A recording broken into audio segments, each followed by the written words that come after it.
사순절 기간 특별 부흥회에 참여하신 여러분을 축복합니다.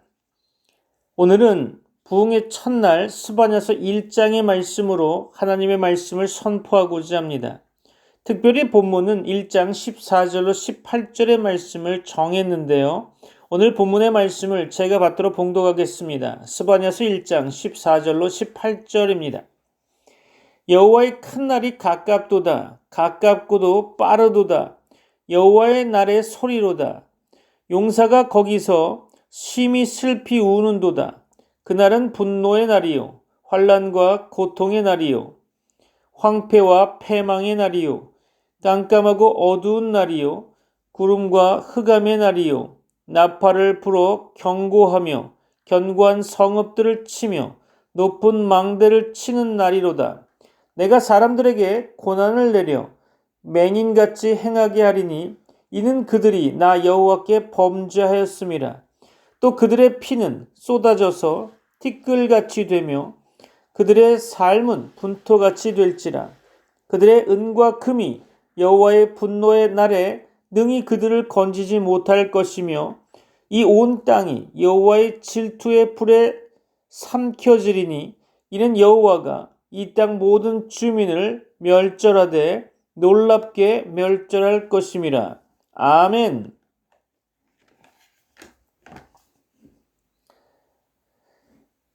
(4월 1일) 화요일, 오늘 우리나라는 만우절로 즐기는 날이죠. 만우절은 매년 4월 1일 가벼운 장난이나 그럴듯한 거짓말, 트릭으로 재미있게 남을 속이면서 즐기는 날이죠. 만우절의 유래에 대한 설은 여러 가지가 있는데요. 그 가운데 중세시대 유럽에서 유래했다는 설이 가장 유력하다고 봅니다. 16세기 무렵 유럽에서 1년의 시작으로 여겼던 부활절의 날짜가 3월 25일부터 4월 20일까지 해마다 들쑥날쑥했죠. 그러던 중 프랑스 왕국의 샤를 9세가 1564년 1월 1일을 새해로 선포했습니다. 하지만 당시의 정보 전달은 지금에 비해 아주 느렸기 때문에 발표 이후에도 몰랐던 사람들이 있었고요. 아일랜드의 카톨릭 신자들처럼 왕의 선포 이후에도 바뀐 사실을 일부러 무시한 사람들도 있었습니다. 이때 이들에게 새해 축하 인사를 하며 내심 비웃거나 신년 파티에 초대하고 나서 바람맞히거나 가짜 새해 선물을 보내는 등 날짜가 바뀌었던 것을 알고 있는 사람들이 비웃으면서 일부러 물먹인 일이 있었는데요. 이것이 현재 만우절의 기원이라고 합니다. 이때 거짓말하는 것은 오전까지만 허용된다는 조건이 있었던 듯하지만 미국으로 넘어오면서 시간 제한이 사라졌고 그것이 다시 전 세계로 퍼져나갔던 것으로 보고 있습니다. 만우절의 유래가 탄생한 프랑스에서는 만우절에 속는 이들을 일컬어 뿌아송 다브릴이라고 부릅니다. 4월의 물고기라는 뜻인데요. 당시 4월에 물고기가 유독 잘 낚이던 것에서 유래했다고 보고 있죠. 이것이 오늘날에는 다 같이 악이 없는 장난으로 낚시하는 날이 되어버렸죠. 이를테면 고등학교를 갓 졸업한 학생들이 교복을 입고 모교로 가는 장난을 치는 경우도 있고요. 학생들끼리 각자 반을 바꾸고 책상 자리도 앞뒤를 바꿔서 칠판을 등지도록 앉기도 하고요. 일란성 쌍둥이의 경우 서로 역할을 반대로 하는 일도 있다고 합니다. 다만 교사에 따라서는 이런 웃자고 하는 행사에 짤없이 기합을 주는 등 흥을 깨는 경우도 있죠. 학교뿐만 아니라 학원에서도 만우절 장난을 많이 한다고 합니다. 바야흐로 만우절 장난 규모가 세계적 수준까지 올라가서 개중에는 정말 즉흥적인 장난이 아니라 이날 하루의 장난을 위해 꽤 오랜 시간 동안 공을 들인 걸작도 상당하다고 하죠. 하지만 국내에는 만우절에 익숙한 젊은 층을 상대로 하는 기업이 아닌 경우에야 이런 짓을 하는 일은 별로 없겠죠. 기업체에서는 조금 모험적인 기획도 소비자의 긍정적 반응을 끌어낼 수 있는지 확인하기 위해 진짜로 출시하거나 농담인 척하면서 홍보 효과를 노리기도 하죠. 그런데 이 즐거운 만우절도 주의할 점이 있습니다. 만우절은 적성에 맞게 심하지 않은 유쾌한 장난이나 거짓말을 하는 거지 위배되는 범죄 행위를 미화할 수 있는 날이 절대 아닙니다.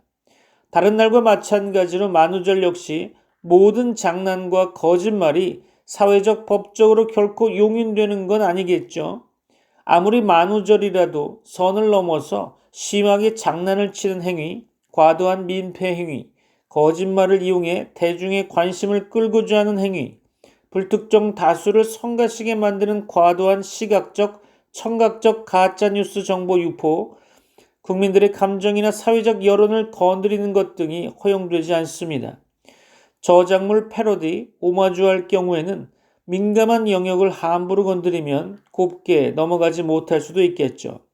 자사의 작품이라고 할지라도 과하지 않을 정도로 기존의 것을 비틀거나 치환해서 해석하는 식의 정도로 조절해야 여론이 나빠지는 것을 막을 수 있을 것입니다. 특별히 긴급전화를 포함한 장난전화가 잦은 날이기도 하는데요. 재미삼아서 저지르는 장난성 높은 허위 신고는 그 전화로 인해 긴급 환자대 신고 전화를 지체하게 되는 범죄 행위이므로 이러한 긴급 전화에 대한 장난 신고는 공무집행 방해죄로 입건되어 최대 5년 이하의 징역을 받을 수 있다고 하니 업무 방해죄로 처벌받을 수 있기에 절대로 해서는 안 되겠죠. 자, 오늘 사순절 특별 부흥의 첫날입니다. 사순절 기간 가운데 저희 교회는 그동안 특별 새벽 기도회를 진행해 왔었죠. 유튜브 보시면 아시겠지만, 그러나 금년 2025년은 특별 부흥회로 현재 주일날 예레미야서를 본문으로 말씀을 나누는 가운데 유사한 시기 선지자 활동을 한 스바냐 선지자에 의해 기록된 스바냐서를 준비해서 함께 묵상해 보고자 합니다. 스바냐서는 소선지서 12권 가운데 한 권으로 예레미야 당시의 시대상을 엿볼 수 있는 선지서죠. 그래서 기도하는 가운데 스바냐서를 선택해서 말씀을 증거하고자 한 것이죠. 여러분에게 성령의 충만한 가운데 말씀을 깨닫는 시간이 되기를 축원합니다. 금년 2025년은 3월 5일 수요일부터 시작된 사순절이 4월 17일 목요일 마치면서 성금요일과 부활주일을 준비케 되죠. 사순절은 우리의 죄를 위해 대신 십자가 고난을 받으신 그리스도를 바라보면서 자신의 죄를 애통해하고 회개하면서 하나님의 사죄의 은총을 간절히 구함으로 말미암아 성도로서 합당한 삶을 살아가기에 필요한 영적 변화와 성장의 기회를 가지는 기간입니다. 사순절 40일간은 특별히 그동안 죄의식을 가지면서도 해결하지 못하고 습관적으로 지나쳐온 죄나 은밀하게 행한 죄를 회개하며 새 사람의 삶을 살기를 다짐하는 기간이 되어야 하겠죠.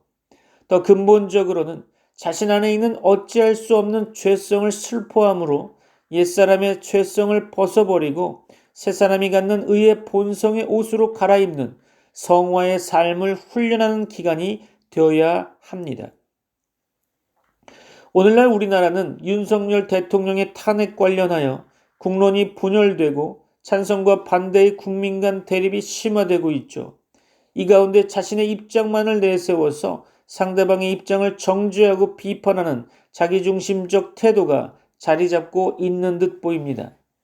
나라의 혼란 속에서 우리들이 자기의 입장을 표명하되 상대방의 입장을 존중하며 헌법기관의 심판을 기다리는 가운데 이 헌법기관이 어떠한 편향적인 이념에 따르지 않고 법과 양심에 따라 판결하도록 우리는 기도해야 할 것입니다. 한국교회가 우리 사회의 죄와 잘못을 하나님 앞에 회개하며 중보기도로 나아갔으면 하는 바람을 가져봅니다. 대한민국 역사 이래 오늘 시대만큼 경제적으로 또한 문화적으로 세계 속에 우뚝 선 나라가 되었던 적이 있었다고 생각하십니까? 아마도 없었을 것입니다. 그럼에도 불구하고 우리나라 국민들은 그 속에서 행복을 느끼기보다는 우리나라를 헬조선이라고 부르면서 세계에서 가장 불행하다고 느끼는 사회가 되어버린 실정입니다. 그러나 동시에 오늘 시대만큼 탐욕과 과소비의 향락이 만연된 시대도 찾아보기 어려울 것입니다. 우리나라 기독교인들은 세계 최빈국 중 하나였던 대한민국이 오늘의 대한민국이 되기까지에는 기독교와 신자들이 중요한 역할을 했음을 생각하면서 하나님의 은혜에 감사하는 마음과 아울러 오늘날 대한민국에 만연한 국가적 또한 사회적 문제에 대해서도 교회의 책임의식을 잊지 말아야 할 것입니다. 사순절 기간 동안 기독교인들은 금식과 특별 새벽기도 등 영적인 절제와 청변의 삶을 실천해야 할 것입니다. 그러나 거기에 더해서 음식과 의복 그리고 생활방식 등에서도 비싸고 화려한 것들을 피하는 등 육적인 절제와 청변의 삶도 실천하도록 노력해야 되겠죠. 이를 위해 육체적 쾌락과 만족을 구하는 오락이나 유흥향락을 피하고 문화적 금식을 함으로 영적, 육적 경건 훈련을 해야 할 것입니다. 탐욕과 과소비 그리고 향락을 멀리하고 물질적 금식뿐 아니라 문화적 금식을 실천해야 하겠죠. 또한 가난한 이웃, 소외계층, 외국인, 탈북민을 돌아보아 구제에 힘쓰시길 바랍니다. 사순절 기간 동안 교회와 성도들은 그리스도의 사랑과 낮아지심의 의미를 기억하고 실천함으로 사회적 약자와 소외계층들을 돌아보고 그들에게 사랑과 자비를 베풀도록 노력해야 할 것입니다. 경제적 어려움을 겪고 있는 이웃들, 즉 고아와 독거노인, 그리고 가출 청소년과 청소년 가장, 노숙자, 쪽방촌 등에 있는 사람들, 그리고 외국인 노동자와 이주민, 탈북민 등 이러한 사회적 약자들과 소외계층에 있는 사람들과 또한 이들을 사랑으로 섬기며 지원하는 단체들을 찾아 사랑의 나눔 그리고 구제를 실천했으면 합니다. 우리의 북한 동포들 그리고 우크라이나와 중동 가자 지역에서 고통당하는 이재민들을 위하여 함께 중보 기도하며 전쟁과 사륙과 재난 속에서 도움의 손길을 필요로 하는 사람들을 위해 우리의 작은 것들을 함께 나눌 수 있었으면 좋겠습니다. 그 안에 그리스도의 사랑과 자비가 흘러 하나님의 마음을 기쁘게 해드리는 성도들이 되시기를 주 예수 그리스도의 이름으로 축원하며 여러분을 사랑하며 축복합니다. 오늘 보게 될 본문은 스바냐서입니다. 스바냐서의 저자는 선지자 스바냐입니다. 스바냐서는 이례적으로 스바냐의 가문 배경을 5대에 걸쳐 소개하고 있는데요. 이를 근거로 어떤 학자는 말하기를 히스기야 왕의 족보에는 스바냐의 조상 아마리아, 그다랴, 구시의 이름이 전혀 언급되지 않는다고 합니다. 우리가 이스라엘의 족보를 대할 때 모든 사람의 이름을 다 기록하지는 않겠죠. 그렇죠? 스바냐 선지자가 스바냐서를 기록할 때 굳이 5대까지 왜 기록했을까요? 그렇게 중요한 내용은 아니겠지만 너무 쓸데없는 것에 집중함으로 중요한 것을 놓치지 않기를 바랍니다. 어쨌든 스바냐서의 기록 연대는 요시야 왕 시대로 추정해 볼 수 있는데요. 그러니까 주전 640년부터 609년경으로 유추해 볼 수 있습니다. 요시야 왕은 바알을 비롯한 각종 우상을 척결하고 성전을 정결케 하는 등 매우 강력한 유다 개혁을 시도했던 왕이죠. 그러나 스바냐서는 요시야 왕의 개혁이 실패로 돌아갔음을 암시하고 있습니다. 참고로 예레미야 선지자도 요시야 왕의 유다 개혁 이후 백성들의 타락을 강도 높게 비판했죠. 특별히 스바냐서 1장 4절로 6절 말씀은 요시야 왕의 강력한 개혁에도 불구하고 여전히 유다의 우상 숭배가 성행하고 있음을 보여주고 있습니다. 남아있는 바알이란 표현으로 말미암아 아직도 바알 신당이 완전히 척결되지 않음을 알 수 있죠.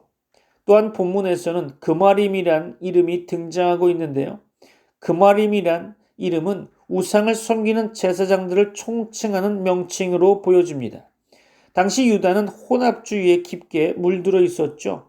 그들은 여호와를 경배하며 맹세한다고 하면서도 동시에 지붕에 올라가 하늘의 뭇별들에게 경배하고 암몬 족속의 신 말감을 숭배하며 맹세했죠.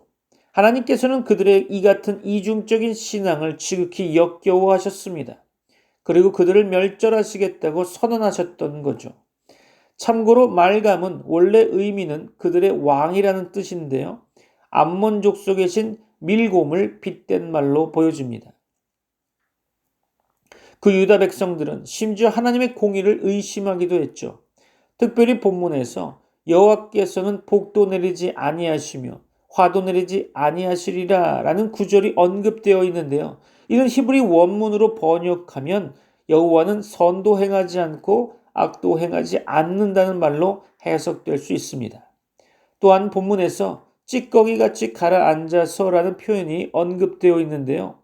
그들은 포도주의 침전물, 즉 포도주 찌꺼기처럼 엉겨붙어서 그들의 생활 방식과 태도를 조금도 바꾸려고 하지 않았던 것을 알 수 있습니다. 그리고 여전히 우상 숭배해왔던 거죠. 요시야 왕의 개혁이 진행될 때에 그들은 그렇게 유다 개혁이 이루어지면 하나님께서 그 즉시 큰 복을 내려주실 것이라고 기대했던 것 같습니다. 그러나 그토록 강력한 개혁에도 불구하고 가시적인 축복이 주어지지 않자 그들은 하나님은 복도 주지 않고 화도 내리지 않는다, 선도 행하지 않고 악도 행하지 않는다 라고 하면서 불평하고 하나님의 공의를 의심했던 것입니다. 그들의 이 같은 이신론적 신앙은 오늘 우리 성도들도 쉽게 빠질 수 있는 함정이라고 생각됩니다. 여러분의 신앙을 점검하시기 바랍니다. 스바냐서의 주제를 좀 논한다면 너희는 여호와를 찾으며 의와 겸손을 구하라. 너희가 혹시 여호와의 분노의 날에 숨김을 얻으리라 라고 말씀드릴 수 있을 것입니다. 하나님께서는 심판의 날, 곧 여호와의 날에 의와 겸손을 구하는 자들, 곤고하고 가난한 백성들, 저는 자, 쫓겨난 자, 온 세상에서 수욕받는 자, 절기로 말미암아 근심하는 자들을 모으시며 구원하십니다. 그들이 여호와께서 남겨두신 남은 자들이라는 거죠. 남은 자는 유다에만 있는 것이 아닙니다. 하나님께서는 이방인 중에도 남은 자를 남겨두어 구원하시죠. 유다 백성이든 이방인이든 남은 자의 특징은 악을 행하지 아니하며 거짓을 말하지 아니하고 그 입에 거짓된 혀가 없는 것입니다. 남은 자는 죄가 없는 자가 아닙니다. 그들이 구원받게 되는 것은 전적으로 하나님의 자비와 은혜 때문인 거죠. 하나님은 우리에게 구원을 베푸실 전능자이십니다. 믿습니까? 여호와 하나님께서는 스스로 중재자가 되셔서 자기의 의, 곧 그리스도의 의로 말미암아 우리를 구원하셨습니다. 여호와의 날에는 인간뿐 아니라 세상의 모든 피조물이 함께 멸절당하게 될 것입니다. 노아 홍수 심판처럼 이 심판은 우주적인 심판이며 종말론적인 심판이 될 것입니다. 특별히 여호와의 날 심판은 불심판이 될 것입니다. 여호와의 질투의 불에 세상 만물은 모두 다 타버릴 것입니다. 유다에 대한 심판을 선언하시면서 하나님께서는 특별히 방백들, 왕자들, 재판장들, 선지자들, 제사장들의 죄악을 책망하셨습니다. 그들은 공공연히 하나님의 공의를 의심하면서 백성을 수탈하고 압제했죠. 스바냐서의 주제를 통해 스바냐의 개괄적 내용을 마무리하면 한마디로 의와 겸손을 구하라. 이 말씀을 오해하면 안 되겠죠? 이것은 율법적인 명령이 아닙니다. 우리가 겸손하면 얼마나 겸손하겠습니까? 우리가 의로우면 얼마나 의롭겠습니까? 이 말씀은 의와 겸손의 주인 그리스도 예수를 바라보며 그리스도의 의를 덧입으라는 뜻입니다. 아멘이시죠? 겸손하여서 나귀를 타신 예수님, 십자가에서 모든 의를 이루신 그리스도 예수, 진정 그분의 의를 덧입고 그분을 지금 바라보며 진정 사랑해야 될 것입니다. 여러분은 진정 그분을 사랑하고 있습니까? 여러분의 신앙 점검이 있기를 바랍니다. 그럼 본문으로 돌아가서 여러분의 이해를 돕기 위해 쉽게 쓴 현대인의 성경으로 본문을 보도록 하겠습니다. 스바냐서 1장 14절로 18절이죠. 여호와의 큰 날이 가깝고 가까우니 그 날이 아주 빨리 다가오고 있다. 보라, 여호와의 날이다. 그 날에는 용사들까지도 비통하게 부르짖을 것이다. 그날은 분노의 날이요 환난과 고통의 날이며 파멸과 황폐의 날이요 깜깜하고 어두운 날이며 구름과 흑암의 날이요 나팔을 불어 경고하고 요새와 망대를 공격하는 날이다. 여호와께서 말씀하신다. 내가 사람들에게 재앙을 내려 그들을 소경처럼 다니게 하겠다. 이것은 그들이 나 여호와에게 범죄하였기 때문이다. 그들의 피는 물처럼 쏟아질 것이며 그들의 살은 분토같이 될 것이다. 여호와께서 분노하시는 날이 그들의 은과 금이 그들을 구하지 못할 것이며 여호와의 질투의 불에 온 땅이 소멸될 것이다. 이것은 여호와께서 이 땅에 사는 모든 자를 순식간에 없애버릴 것이기 때문이다. 그렇죠. 여기 본문에 나타나 있는 바 갈대아인들에 의해서 다가올 유다와 예루살렘의 파멸을 알리는 경고 이상으로 어떤 생동감 있는 것도 없거니와 그 이상으로 방심한 자들을 일깨워 주기에 적합한 말도 없어 보입니다. 이 본문의 묘사는 시온에 있는 죄인들을 떨게 하기에 족하다고 보십니까? 즉 여호와께서 그들에게 복수하시는 그날, 그날이 여호와의 날이라고 표현되어 있죠. 또 그날을 여호와의 큰 날이라고도 했으니 이날은 심판날의 상징이며 운명적인 날이죠. 우리 구주께서 예언하신 예루살렘의 최후 멸망과도 같은 것입니다. 자, 첫 번째로 본문 가운데 살펴볼 여호와의 날의 특징은 무엇일까요? 첫 번째로 그 여호와의 날이 매우 임박했다고 했습니다. 재앙의 날은 멀리 있도다 라고 말하듯이 그 환상은 먼 훗날의 일에 관한 것이 아니었죠. 그날이 먼 훗날의 일이라고 생각하는 자들은 스스로를 속이는 거죠. 그날이 가깝기 때문입니다. 가깝도다 가깝고도 심히 빠르도다. 이 예언자는 아주 진지하게 마치 불이야 하면서 이웃집에 다가온 위험을 보고 자기 집 식구들을 깨우는 자의 태도와 같이 말하고 있습니다. 가깝도다 지금이야말로 깨어있을 때로다. 때로 너무 늦어지기 전에 자신의 안전을 구하라. 저주가 없어지지 아니한 때에 잠을 자는 자들, 저주가 서두르고 있는 때에 머뭇거리고 있는 자들은 분명 미친 사람들일 것입니다. 두 번째로 본문 가운데 살펴볼 여호와의 날의 특징은 그날은 매우 무서운 날이라고 했습니다. 여호와의 날의 소리, 곧 그날의 요란한 소리만 듣고도 그날이 오면 용사들이 거기서 심히 애곡할 정도로 무섭다고 했습니다. 용사들도 아이처럼 무서워 운다는 거죠. 그 소식을 듣는 자들은 근심하리라. 여호와의 그 큰 날에는 용사들도 바위와 산들에게 자기를 가리워 달라고 아우성칠 것이다. 그러나 그것도 헛되도다. 이날의 도래를 이 예언자가 얼마나 적극적으로 말하고 있는가를 보십시오. 15절이죠. 그날은 분노의 날이요 환난과 고통의 날이며 파멸과 황폐의 날이요 깜깜하고 어두운 날이며 구름과 흑암의 날이요. 그렇죠. 그날은 진노의 날입니다. 하나님의 진노의 날이요 완전한 진노, 극상의 진노의 날이 될 것입니다. 그 날이 죄인들에게는 고통과 근심의 날이 되겠죠. 죄인들은 고통을 당하게 될 것입니다. 평안과 구원함을 도무지 찾지 못하게 될 것입니다. 저주받은 자들의 비극은 이제 하나님의 분노와 진노 속에서 절정에 달하게 될 것입니다. 죄인들의 영혼이 고통과 근심을 겪게 되겠죠. 이것은 하나님의 분노하심의 결과입니다.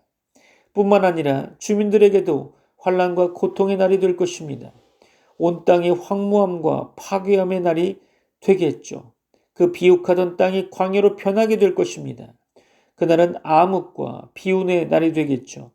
만사가 비극적으로 보이고 일말의 위안이나 희망도 찾아보지 못하게 될 것입니다.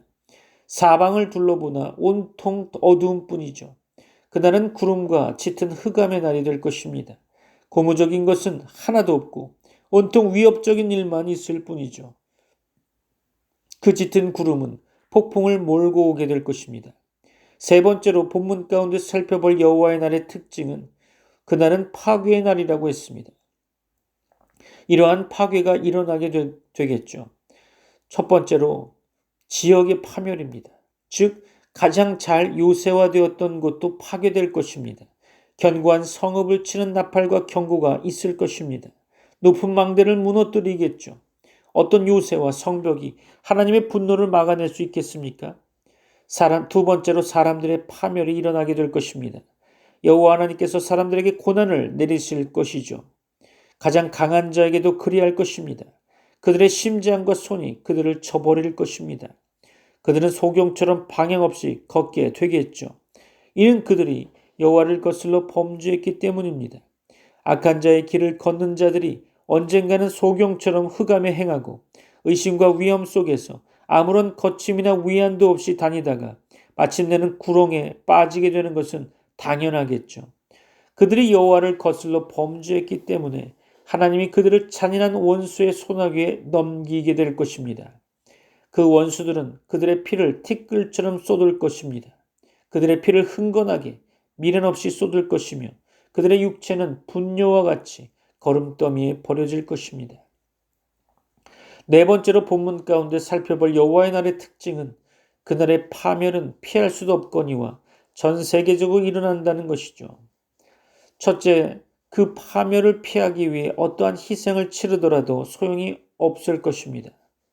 그들의 은과 금도 그들은 재앙의 날을 대비하여 이런 것을 욕심껏 저장해 두었거나 그러한 시절에도 그들은 친구들과 어울려 그렇게 방탕하게 지냈을 것입니다. 여호와의 분노의 날에 능히 그들을 건지지 못할 것입니다. 다른 한 예언자도 이러한 사건을 가리키기 위해 여기에서 인용한 말씀을 이용하고 있는데요. 분노의 날에는 재물도 소용없다는 것을 명심하십시오. 오히려 재물은 사람의 분을 사며 하나님의 분노를 자극할 뿐이죠. 둘째, 도망가거나 숨을 길도 없을 것입니다. 이 온 땅이 여호와의 질투의 불에 삼켜질 것이기 때문이죠. 그렇다면 무슨 숨을 곳이라도 있겠습니까? 여호와의 질투의 불길이 어떠하며 그 힘이 얼마만한 건가를 기억하십시오. 그것이 온 땅을 삼킬 것입니다. 그렇다면 어느 누가 그 앞에 맞설 수 있겠습니까? 하나님이 비웃을 것입니다. 그 땅에 거하는 모든 자들을 농부가 경작할 때 땅의 그루터기들을 모아서 불태워 없애듯이 속히 멸절될 것입니다. 때로는 하나님의 심판이 죄악된 나라들을 멸절하되 완전히 멸절시켜 버린다는 것을 기억하시기 바랍니다. 그러한 파멸은 실효성이 있으며 완벽하며 순식간에 일어나죠. 하나님이 인내하신다고 죄인들은 조는 일이 없어야 되겠죠. 그러는 동안 그들의 죄악의 그릇이 가득하게 되면 하나님의 정의가 발동되어 모든 것을 이기고 그 뜻을 속히 이룰 것이기 때문입니다. 말씀을 정리하려고 합니다. 본문 1절로 6절 말씀 가운데 므낫세의 아들 아몬, 그 아몬의 아들 유다왕 요시야, 그 요시의 시대에 하나님께서는 선지자 스바냐에게 말씀을 주셨습니다. 하나님께서는 내가 땅 위에서 모든 것을 완전히 멸하리라 라고 말씀하셨죠. 그분은 심판자이십니다. 그분은 옛날에 노아 시대에 홍수로 온 세상을 멸망시키셨듯이 다시 땅 위의 모든 것을 완전히 멸하실 것입니다. 그분은 사람과 짐승 그리고 공중의 새와 바다의 고기까지 다 멸하실 것입니다. 그분은 특히 악인들과 거치게 하는 것들, 즉 우상들을 다 멸하실 것입니다. 그의 심판의 이유는 사람들의 우상 숭배와 부도덕, 곧 죄 때문이겠죠. 그분은 특히 공공연한 우상 숭배자들과 또 하나님을 이방신들이나 우상들과 함께 섬기고자 하는 소위 혼합주의자들, 종교 다원주의자들과 배교자들, 그리고 하나님을 찾지도 않는 무신론자들을 다 멸절하실 것입니다. 7절로 13절 말씀 가운데 스바냐 선지자는 하나님의 심판의 날이 가까웠으므로 잠잠하라고 말하죠. 그날 곧 여호와의 날에 많은 희생자가 생길 것입니다. 하나님께서는 악한 자들을 벌할 것입니다. 이방의 의복은 불경건하고 음란한 세상 사람의 복장을 가리키며 또 문턱을 뛰어넘어서라는 말은 이웃집을 불법하게 넘나드는 것을 말하는 것 같습니다. 하나님께서는 이방의 의복을 입은 방백들과 왕자들과 모든 사람들, 즉 모든 불경건하고 음란한 자들과 또 광포하고 거짓되고 탐욕적인 사람들을 다 벌하실 것입니다. 하나님의 심판으로 예루살렘과 유다 땅 곳곳에 통곡 소리가 있을 것입니다. 하나님께서는 등불로 예루살렘에 두루 찾아 특히 찌꺼기같이 그 마음이 무디어져서 심중에 말하기를 여호와께서는 복도 내리지 않으시고 화도 내리지 않으시리라는 자들, 즉 하나님을 부정하는 불경건한 자들을 벌하실 것입니다. 그들의 재물이 노략되며 그들의 집이 파괴되고 불타 황폐해지며 그들의 포도원의 소출도 빼앗길 것입니다. 마지막 14절로 18절 말씀에서 우리가 보았듯이 여호와의 큰 날, 곧 그가 분노하시는 날은 가깝고 심히 빠르게 임할 것입니다. 하나님의 심판의 날은 환난과 고통의 날이며 황무와 황폐의 날이며 깜깜하고 어두운 날이고 나팔소리와 견고한 성읍들을 치며 높은 망대를 치는 전쟁의 날입니다. 하나님께서는 사람들을 심판하시는 까닭은 그들의 죄 때문이겠죠. 그들이 하나님 대신에 이방신들을 섬겼고 하나님의 계명을 어겼기 때문입니다. 그러므로 그들은 하나님의 질투의 불에 삼키울 것입니다. 그들은 소경같이 헤매며 피를 티끌같이 흘리며 살이 분토같이 버려질 것입니다. 그들이 가치 있게 여기고 의지하던 은과 금은 그날에 그들을 그 환란에서 건지지 못할 것입니다. 세상 사람들은 보통 하나님 대신에 돈과 재물을 의지하고 사랑하지만 하나님의 심판의 날에 그것들이 무익하고 헛되다는 것을 알게 될 것입니다. 말씀을 마무리하면서 몇 가지로 오늘 하나님의 말씀을 정리코자 합니다. 결단의 시간이 되길 바랍니다. 첫째로, 하나님께서는 심판자이시며 세상에서 그의 심판을 피할 자는 없다는 거죠.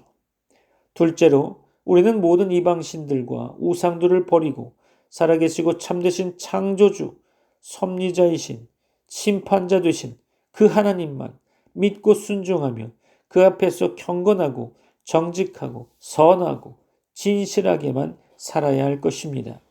이것이 성도의 바른 길이며 이 세상에서 평안과 형통과 승리의 길이며 또한 영생의 길을 이르게 할 것입니다. 셋째로, 우리는 돈을 의지하거나 사랑하지 말아야 할 것입니다. 돈은 세상에서 약간의 유익이 있으나 하나님의 심판과 재앙을 면하게 하지는 못할 것입니다. 여러분에게 성령의 충만함으로 오늘 말씀을 깨달아 여러분의 삶에 적용되길 주 예수 그리스도의 이름으로 축원합니다. 기도하겠습니다. 지금은 우리 주 예수 그리스도의 은혜와 하나님의 사랑과 성령님의 교통하심이 트리니티 미라클 교회 모든 권속들과 세계 교회 위에 이제부터 영원까지 함께 있을지어다. 아멘. 구원하심이 주께 있네. 보좌에 앉으신 하나님께 어린 양께 모든 영광 우리의 찬송을 받으소서. 구원하심이 주께 있네. 영원히 찬양하리라. 능력과 영광과 지혜와 힘 모든 찬양이 주께 있네.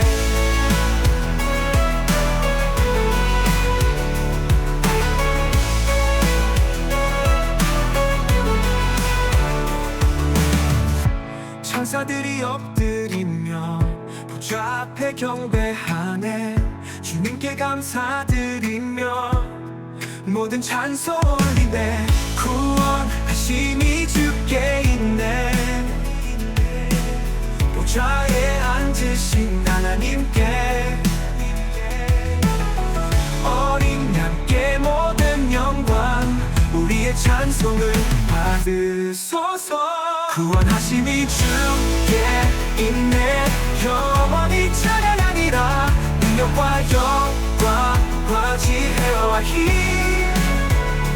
모든 찬양이 주께 있네. 천사들이 엎드리며 보좌 앞에 경배하네. 주님께 감사드리며